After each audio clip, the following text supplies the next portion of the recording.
देखते ही देखते गुबार उठा और आंधी चलने लगी।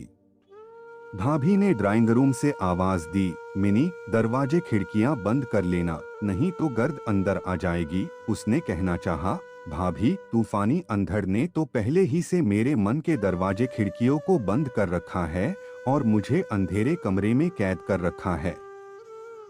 कुछ देर बाद बारिश शुरू हो गई तो बाहर का तूफान थम गया, पर उसके मन के तूफान की रफ्तार वैसी ही थी। वह जानती थी भैया भाभी ड्राइंग रूम में मैट्रिमोनियल के जवाब में आई चिट्ठियां पढ़ रहे होंगे। 6 माह पहले जब भैया ने मैट्रिमोनियल विज्ञापन की बात कही थी तो मैं पत्थर हो गई थी। मैं दोबारा किसी के साथ जुड़ने की बात सोच भी नहीं सकती थी। पर भैया ने कहा था, मिनी, सोचकर जवाब देना, सारी जिंदगी पड़ी है आगे। भैया ने तो ठीक ही कहा था, पर अगले दिन जब उन्होंने मुझे अपनी डिग्रियां निकालते देखा तो वे खामोश हो गए। 2 कमरों के इस फ्लैट में मैं, भैया और भाभी 3 लोग ही थे, पर वक्त ने जैसे हमें अजनबी बना दिया था। यह अजनबियत पहले नहीं थी। मात्र 1 साल ही तो गुजारा था नरेश के घर में। फिर मैं अपनी सूनी मांग लेकर भैया के घर वापस आ गई। नरेश के बाद किसी दूसरे के साथ जुड़ने का ख्याल भी मन को झकझोर देता था। फिर मैं अपनी डिग्रियों के सहारे नौकरी की तलाश में लग गई। पर एक विधवा के प्रति लोगों का रुख देखकर मन कांप उठता था। एक विधवा, जवान और खूबसूरत, कितने अवगुण थे मुझ में। आखिर मैंने हथियार डाल दिए। भैया ठीक ही कहते हैं, अकेले सारी जिंदगी गुजारना सचमुच मुश्किल था। भैया ने फिर विज्ञापन देखने शुरू कर दिए। चिट्ठियां फिर से आने लगीं। मैं समझ गई कि एक न एक दिन मुझे इस घर से जाना ही होगा। इसी बीच एक दिन एक शख्स का पत्र आया। कोठी, कार, अच्छी नौकरी, अकेला घर, सब कुछ था उसके पास। और क्या चाहिए किसी औरत को। डोठा खलने वाली एक ही बात थी कि उसकी पत्नी जीवित थी और उसके साथ उसका बाकायदा तलाक अभी तक नहीं हुआ था। पर इससे क्या होता है, पत्नी का उससे कोई सरोकार नहीं था। भैया ने उस शख्स को फोन कर घर आने को कह दिया। वह आया। भैया ने अपनी शंकाएं उससे जाहिर की। बदले में उसने आश्वासनों का ढेर लगा दिया। भैया उसकी बातों से संतुष्ट हुए और मुझे उसके हवाले कर दिया। उसके गंभीर और गरिमामय व्यक्तित्व ने मुझे भी प्रभावित किया था। मुझे मालूम था कि किसी न किसी के गले बांध दी ही जाऊंगी, तो फिर तुम ही सही। वह मुझे अपने घर ले गया। घर क्या था, पूरी हवेली थी। इस हवेलीनुमा घर के वैभव को छोड़कर उसकी पत्नी क्यों चली गई होगी, यह ख्याल मेरे दिल में रहा। मेरे साथ रहते हुए तुम्हें अरसा बीत गया। अब तक तुम मुझे क्यों तड़पाती रहीं, ऐसा क्यों किया तुमने? उसके यह पूछने के जवाब में मैंने पूरी कहानी सुना दी। दरअसल अपने हवेलीनुमा घर में लाकर तुमने कहा, अपना घर तुम्हें कैसा लगा मिनी? इसके साथ तुमने मुझे अपनी बाहों के घेरे में कैद कर लिया। मैंने खुद को छुड़ाने की कोशिश की तो तुमने कहा, क्यों, क्या बात है, अब तो तुम मेरी हो, मेरी पत्नी, यह घर तुम्हारा ही है।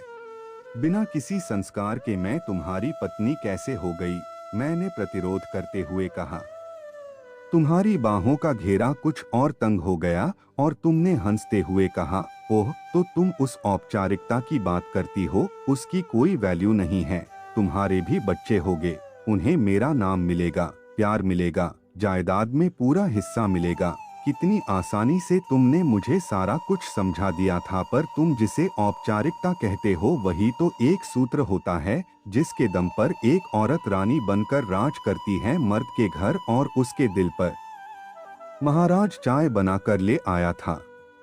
चाय के साथ उसने ढेर सारी प्लेटें मेज पर लगा दी थीं।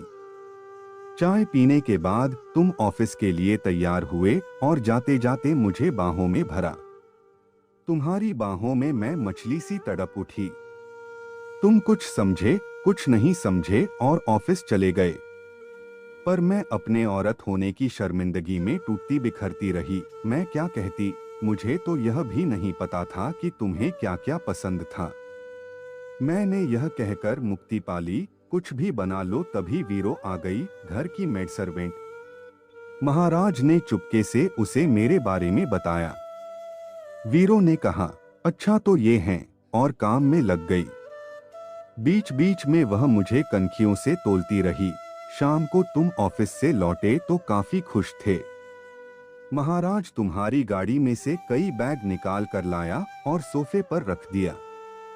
तुमने कई खूबसूरत साड़ियां मेरे सामने फैला दी। मिनी, ये सब तुम्हारे लिए हैं, पर तुम्हारे स्वर का अपंत मेरे अंदर की जमी हुई बर्फ को पिघला नहीं सका। तुम्हारी इच्छा से मैंने आसमानी रंग की साड़ी पहन ली। फिर तुम महाराज और वीरों के जाने का इंतजार करने लगे। उनके जाते ही तुम बेसब्रे हो गए और मुझे बिस्तर पर खींच लिया। तुम्हारे बिस्तर पर बैठते ही मुझे लगा जैसे हजारों बिच्छुओं ने मुझे डंक मार दिया हो। मैं तड़पने लगी।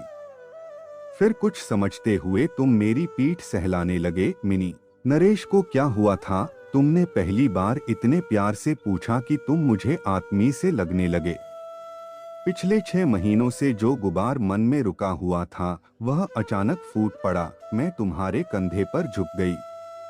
तुम मेरे आंसुओं से भीगते रहे। फिर मैंने तुम्हें बताया कि नरेश के साथ मैंने कितने खुशहाल दिन बिताए थे। लेकिन सुख के दिन ज्यादा देर न रहे और एक दिन ऑफिस से लौटते समय नरेश का एक्सीडेंट हो गया। उसकी रीढ़ की हड्डी टूट गई, जो इलाज के बावजूद ठीक से जुड़ नहीं पाई। नरेश ने जो एक बार बिस्तर पकड़ा तो उठ नहीं पाया। जब जब वह मेरी ओर हाथ बढ़ाता तो उसकी हड्डी में कसक उठती। कभी कभी तो वह दर्द से चीखने लगता। नरेश अब बिस्तर पर पड़ा पड़ा मुझे दयनीय नजरों से देखता रहता और मैं आहत हो जाती। नरेश के इलाज पर बहुत पैसा खर्च हो गया था। धीरे धीरे नरेश को लगने लगा कि उसके कारण मेरी जवान उमंगों का खून हो रहा है। यह अपराध बोझ उसके दिल में घर करने लगा। मैंने हालात को अपनी नियति मानकर स्वीकार कर लिया था, पर नरेश ने नहीं किया। नरेश को अस्पताल से छुट्टी मिल गई थी। हम उसे घर ले आए थे, पर अब हालात काफी बदल चुके थे। परिवार वालों की नजर में मैं अपशकुनी थी। नरेश अपने मन की हलचलों से ज्यादा लड़ नहीं सका और न ही अपनी शारीरिक तकलीफ को झेल सका। एक दिन उसने अपनी कलाई की नस काट ली और चला गया, मुझे अकेला छोड़कर। नरेश के परिवार वालों को अब मैं कांटे सी खटकने लगी और एक दिन भैया मुझे घर ले आए। तुमने ठंडी सांस ली और कहा, मिनी, एडजस्ट करने का प्रयास करो। मैं तुम्हारे सीने पर फफक पड़ी।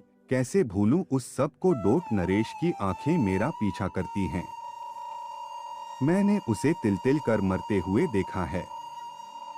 उसकी आंखों में छलकती प्यास मुझे जीने नहीं देती। तुम देर तक मेरी पीठ सहलाते रहे, फिर बत्ती बुझाई और सो गए। पर मैं रात भर जागती रही। मुझे लगा जैसे मैं अंगारों पर लेटी हुई हूं। अगले दिन तुम एक पिंजड़ा ले आए। उसमें एक तोता था। तुमने हंसते हुए कहा, मिनी, इस तोते को बातें करना सिखाना, तुम्हारा मन लगा रहेगा। महाराज ने तोते के लिए कटोरी में पानी और हरी मिर्च रख दी। तोते ने कुछ भी छुआ नहीं, वह अपनी दुम में ही सिमटा रहा। तुमने कहा, मिनी, नई जगह आया है न, 1-2 दिन में एडजस्ट कर लेगा। सचमुच 2 दिनों बाद तोते ने खाना पीना शुरू कर दिया। अब वह पिंजड़े में उछल कूद करने लगा था। बीच बीच में आवाजें भी निकालने लगा था। तुम ऑफिस से आते ही तोते से बातें करते, फिर मुझसे कहते, देखा, तोता अब हमसे हिलने मिलने लगा है। मैं तुम्हें कैसे बताती कि इंसान और पंछी में फर्क होता है। इंसान की अपनी ही कुंठाएं उसे खाती रहती हैं। मैं भावनात्मक रूप से नरेश से जुड़ी हुई थी। मुझ में और तोते में फर्क है। तुमने मुझे गहरी नजर से देखा और गले से लगा लिया। फिर गंभीर स्वर में कहा, मिनी, मैं सरकारी नौकरी में हूं। एक पत्नी के जिंदा रहते दूसरी शादी करना कानूनन जुर्म है। मुझे जेल भी हो सकती है। पर मैं भी इंसान हूँ, तन्हा नहीं रह सकता। मेरी भी कुछ जिस्मानी जरूरतें हैं। मैंने कई लड़कियां देखीं, पर कोई पसंद नहीं आई। फिर तुम्हारे भैया का निमंत्रण आया। तुम मुझे बेहद मासूम लगी। मुझे लगा कि तुम्हारे साथ जीवन आसान हो जाएगा। क्या मैंने तुम्हारे साथ कोई जबरदस्ती की है? नहीं नहीं, तुम भला क्यों जबरदस्ती करते? पर मैं भैया के लिए एक भार ही थी। बड़ी मुश्किल से उन्होंने मेरी शादी की थी। पर नरेश, उस सब को भूल जाओ मिनी। गया वक्त कभी लौट कर नहीं आता। एडजस्ट करने की कोशिश करो, पर मैं क्या करूं, कुछ समझ नहीं आता। जानवर नहीं हूं, नहीं पूछी हूं, फिर भी जानती हूं आज नहीं तो कल एडजस्ट करना ही होगा। तुम्हारे साथ बिस्तर पर लेटते ही नींद आंखों से उड़ जाती। रात भर सोचती रहती, कितनी निष्ठुर होगी तुम्हारी पत्नी जो तुम्हें छोड़कर चली गई। सोचते सोचते जब ध्यान तुम्हारी ओर जाता तो लगता तुम भी सोए नहीं हो। मेरे दिल और दिमाग में तूफानी कशमकश चलने लगती, पर समझ में नहीं आता कि मैं क्या करूं। अगले दिन तुम ऑफिस से आए तो काफी उदास थे, पर मैं तो अभी तक तुम्हारे साथ मन से जुड़ नहीं पाई थी, सो कुछ पूछ नहीं पाई। खाना खाकर तुम पलंग पर लेट गए। तुम बहुत खामोश थे।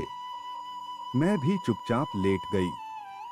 मेरे अंदर की जमी हुई बर्फ अब तुम्हारे व्यवहार से कुछ कुछ पिघलने लगी थी। मैंने देखा तुम सो नहीं पा रहे थे। अचानक तुम्हारे मुंह से एक गहरी सांस निकली। मैंने तुम्हारे कंधे पर हाथ रख दिया। तुमने आंखें खोलकर मेरी ओर देखा और हाथ बढ़ाकर मुझे अपने करीब खींच लिया। मैंने कोई विरोध नहीं किया। मैंने देखा तुम्हारी आंखों में वही आदम भूख जाग उठी थी। तुम्हारी नजरों ने मुझे आहत कर दिया। मुझे लगा मेरी नजदीकी ने बिस्तर पर लेटे नरेश को भी बहुत तड़पाया था, और अब तुम्हें नहीं। मुझे कोई हक नहीं था तुम्हें तड़पाने का। मैं फफक पड़ी। तुमने मुझे सहलाते हुए कहा, क्या बात है मिनी, क्यों परेशान हो? मैं सरक कर तुम्हारे करीब आ गई। तुम्हारी सांसें अब मेरी सांसों से टकराने लगी थीं। मैंने अपनी बाहें तुम्हारे गले में डाल दी। तुम स्पर्श के इस भाव को समझ गए और तुमने मुझे और अधिक कसकर सीने से लगा लिया, और मैंने अपने अंदर की औरत को समझाया कि आखिर कब तक एक पंछी और इंसान के फर्क में उलझी रहोगी। और मैंने अपने आप को तुम्हारे साथ एडजस्ट कर ही लिया। आपका समय निकलकर हमारे साथ था, इसके लिए आपका धन्यवाद। अगली बार फिर से मिलते हैं नए और रोचक वीडियो के साथ। चैनल को सब्सक्राइब करना न भूलें। धन्यवाद और शुभकामनाएं।